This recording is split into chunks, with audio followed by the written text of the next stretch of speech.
On Tuesdays, we always check in with a good doctor. It's our little What's Up Doc segment, I guess you could say. Dr. John Braccio, Regional Psychological Services, East Lansing, gives us a little self-help. And I gotta, Doc Braccio, good morning. I gotta admit to you, I saw this, The Power of Bad Memories. I didn't get a chance to read what you wrote, and I'm thinking maybe I jumped the gun. Are we talking about, when we have, quote unquote, a bad experience and we file it away in our memory, we learn that, we use that to learn how not to do things. Or, because and I've said it before, like my dad's funeral, there are parts of that I have no memory of whatsoever. So doesn't our brain sort of cancel out bad memories as well? Hi, good morning. Well, I think all of that is accurate. What we're talking about here, okay, relates, it always amazes me, Mike, how bad memories can cloud the life of a person who actually has a lot of really happy and good memories and positive things going on right now that will create more good memories.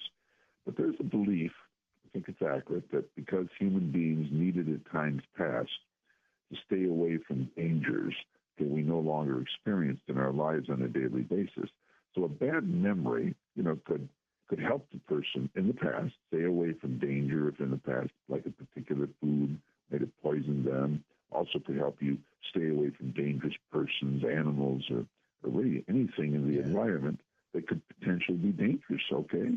This doesn't mean that, happy experiences are not things we love to think about and enjoy. No, it's not my point at all. The point is that the person honestly really analyzes what they think about, they're going to admit they often think too much about times they failed or did things they wish they had not done. While negative thinking may have been important in times past when matters of life and death could depend on using bad experiences from the past to effectively deal with some problem now.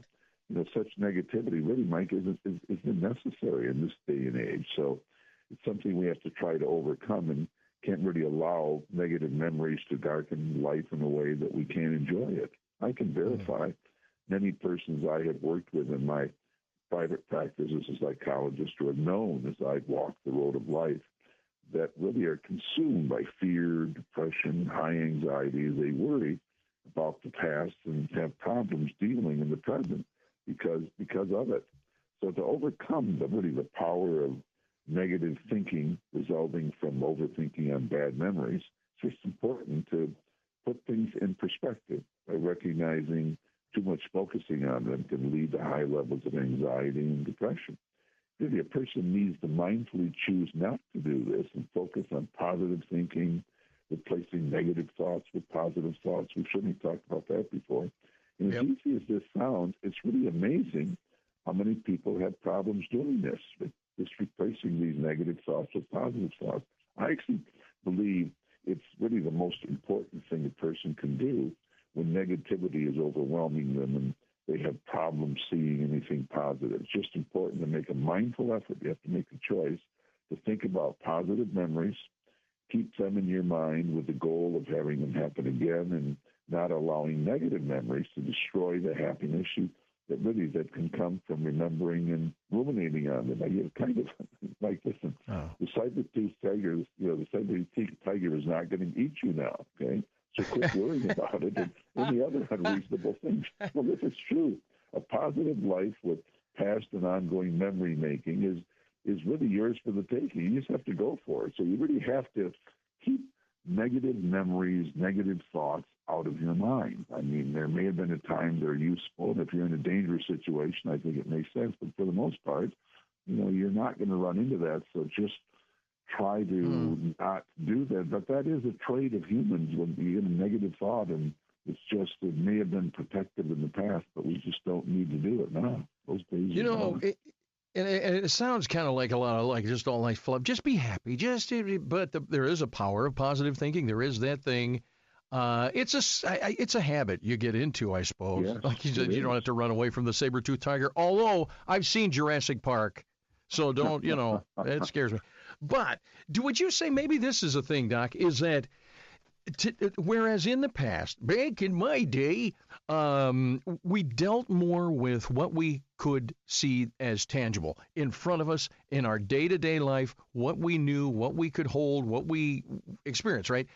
Now we have not fake experiences, but we live our lives on the internet, social media. We're constantly scrolling and we see what other people's lives are, and that becomes our reality. And then we've got negative thoughts and feelings over that kind of junk. I think you're right. I think that happens a lot. I think that there's so much coming in, okay, that we can get overwhelmed. But what we have to realize, we can make choices on what we're going to see, what we're going to listen, what we're going to experience. And if we want to lead a happy life, we don't be looking for the worst, okay, or the worst things that happened in my life in the last 20 years. Happy people focus on positive memories, positive things. Okay, now you learn from the past. Don't hear me wrong, but we don't live in an age where it's every day is a day of survival. Hopefully not for most people. So we just want to kind of kick out this ability to think on negativity, because it is powerful thoughts. Like people will be just leading even a happy life, and all of a sudden something comes in of what they did 5 years ago, some embarrassment or some defeat, something that happened. And it can put them in a bad mood and have them depressed for days. I've worked with many people that are upset about things that aren't even happening, that aren't happening at all, but happened in the past. So they're focusing on it. They're worrying about it. And my advice is, put a song in your heart, just, look for the positive things, deal with those.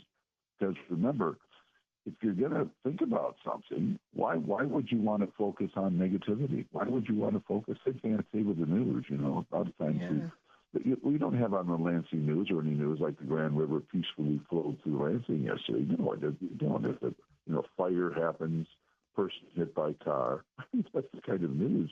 I'm not picking on it. I'm just saying it's easy to pick up on negativity. So I think if you want to lead a happy life, you want to remember the good things that have happened to you. Think about that and not be just focusing on negativity. You don't want to join some group on the internet.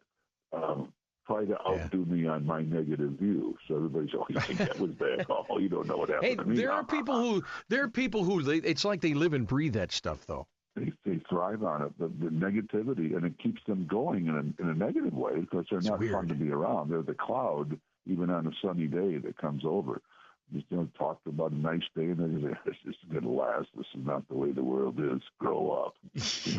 As they go into a dark room so they can deal with reality. No, my view has always been try to be positive. And I think there was a time maybe where negative memories did help you survive when you really were pretty out and about, and that was kind of built into the person. But we don't live in that type of an age now. You have to always beware. You have to make sure you're doing things that are safe. But why not think about when you hit a home run? Why do you want to focus on the strikeout? We always told the kids, celebrate, and we did all, and we still do. Celebrate your victories, mourn your losses, but move on. And that's what you have to do. Yeah, that's right. Yeah, Doc, we're up on time. Dr. John Braccio, Regional Psychological Services. Always groovy cool to have you on, my friend. And it's always a pleasure with you too, my friend. So listen, you have a good day and keep being positive, okay? Love it. All right. Bye-bye. That's actually my blood type. Be positive. That's just, right. I don't know. See you later. Dr. John Braccio, Regional Psychological Services. Dr. John B. on the web. Look him up. He's got some experience there. The whole family's involved. 1320 WILS. Mike Austin with your morning wake up. Back in a second.